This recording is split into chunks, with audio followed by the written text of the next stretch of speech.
কড়া নাড়ছে টি-20 বিশ্বকাপ। তবে সময় ঘনিয়ে এলেও বাংলাদেশের অংশগ্রহণ কিংবা ভেন্যু নিয়ে অনিশ্চয়তা কাটছেই না।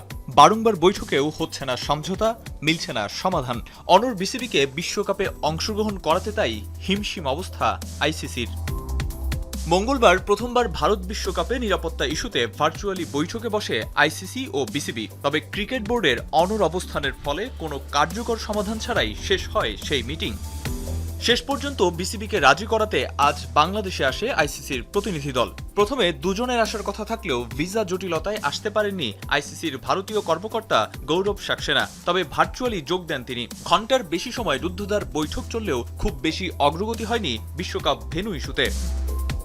ক্রিকেট বিশ্বের মনোযোগের কেন্দ্রবিন্দু এই বৈঠকে আইসিসি বিসিবির বক্তব্য শোনার পাশাপাশি সম্ভাব্য বিভিন্ন সমাধানের বিষয়েও আলাপ হয়েছে বলে বিবৃতিতে জানিয়েছে ক্রিকেট বোর্ড। ভারতে টাইগারদের জন্য বিশেষ নিরাপত্তা নিশ্চিতের প্রস্তাব ফিরিয়ে দেওয়ার পর ভিন্ন গ্রুপে খেলার সম্ভাবনা নিয়েও আলোচনা করেছে দুপক্ষ।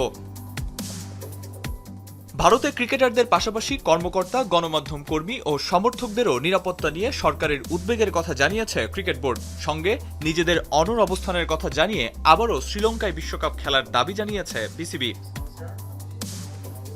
আজকের বৈঠকেও কোনো কার্যকর সমাধান না আসায় চূড়ান্ত সমাধানের লক্ষ্যে আলোচনা চালিয়ে যাওয়ার কথা জানিয়েছে দুপক্ষই।